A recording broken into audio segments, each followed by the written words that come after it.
Good morning, everybody. So today we're going to discuss the fifth week of our quarter four module, and this is the introduction to probability. Okay. Now, what is probability? So it is a branch of mathematics that deals with analyzing the chance that a particular event will occur. Okay. Now, the a little bit of history of probability started when the two mathematicians, Blaise Pascal and Pierre de Fermat, had a dispute on gambling, which they actually call a dice game. Okay? So that's where it all started. Okay? Now, when dealing with probability, every experiment has a set of possible outcomes called the sample space. Now, probability is focused on the chance. Okay? It is focusing on the chance of one particular event from a sample space occurring. Now let's try to define some of the terms. What is an experiment? So an experiment is any activity with an observable result. Okay? So any activity that has an observable result. So what are those? We may say tossing a coin or rolling a die. That is a experiment. That is an experiment. Okay? Now, what about an outcome? What is an outcome? So, when we say an outcome, that is the result of an experiment. Okay? So, when you say outcome, these are the possible results of an action. So, say, for example, when you toss a coin, okay? When you toss a coin, we have possible outcomes. So, what are those? It can be a head or it can be a tail. That is what we call outcomes. Okay? Next, what about sample space? What do you mean sample space? So when you say space or sample space, it is the set of all possible outcomes. Okay? So when you toss a coin, the sample space are head and tail. Okay? But, for example, if your experiment is tossing two coins, the sample space are, it can be tail, tail, tail, head, head, tail, or head, head. So you have a total of 4 outcomes, or sample space. Okay? Now, event is a subset of a sample space. Okay? So from the total number of sample space, the one of which is what we call an event. Okay? Now, as I mentioned earlier, if an event has only one possible outcome, we call it a simple or single event. But if it has 2 or more outcomes, we call it compound events. Do you copy? Okay, good. Now, as you can see, as I've mentioned, outcomes are all the possible results. Now, ratios are used to show how likely or unlikely an outcome might be. So, such as a ratio is called our probability.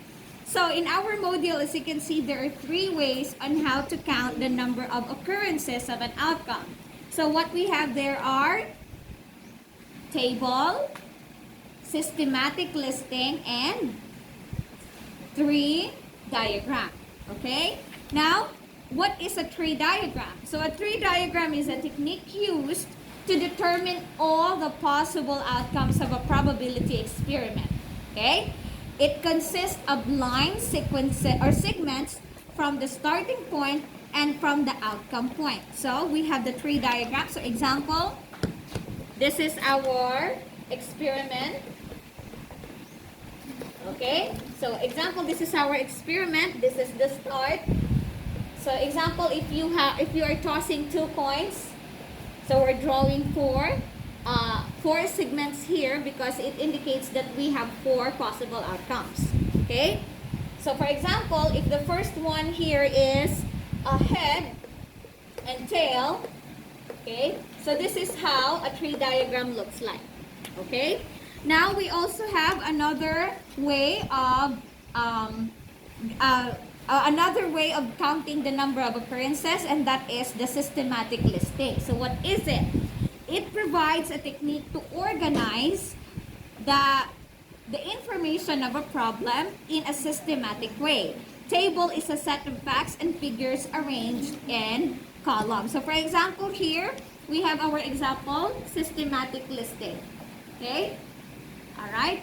And also for last one, fundamental counting principle states that we can find the total number of ways that different events can occur by multiplying the number of ways in each event can happen. So as you can see, this is our fundamental counting principle. Okay? Now, let's have an example. So as you can see, the event here is tossing 2 coins. So we have coin 1, coin 2, and we have the outcome. Alright? Now let's try to do it using a table. Okay? So we have our experiment is tossing 2 coins. Okay? So may duwa ka mo kuno ka coins, we're going to toss. Okay? Ang duwa ka coins. That is the name of our experiment. Now let's try to use the table to see kung anong iyang mga possible outcome. Okay? So we have here coin 1, coin 1, and coin 2. And we have the outcomes. Okay? Now, for our event, for example, the number of, let's focus on the head. So for example, here, 0 head, 1 head, and 2 heads. Okay, that is our event. The probability that there will be 0 head nga magwa sa pag-toss mo sang coin. Okay? So let's have that one. For example, coin 1 and coin 2. You toss coin 1 and coin 2. So what would be the result kung 0 ang head sa aton event? So we have tail and tail. Okay?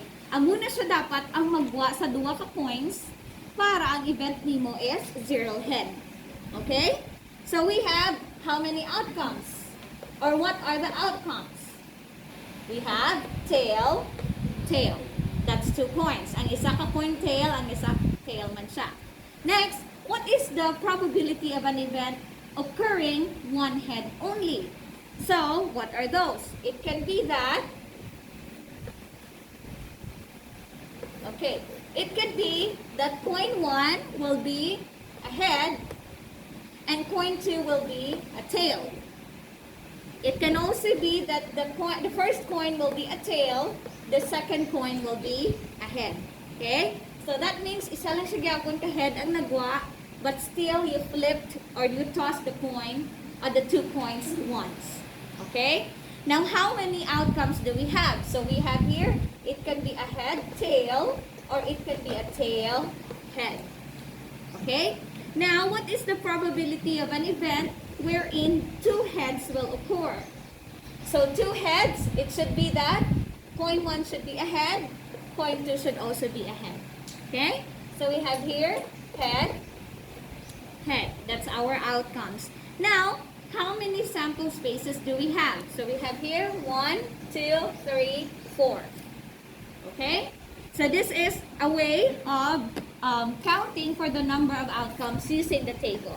For the systematic tree diagram, we have it here. So from the start, as I mentioned earlier, if the first coin is a head and the second coin will be a tail, so what should be the next results that we have? So it is there in your module. And for systematic listing, so all we just have to write for systematic listing is this.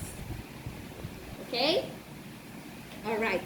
And for fundamental counting principles, so for example, if you have coin 1, so what are the outcomes of the first coin? It can be a head, it can be a tail. So we have 2.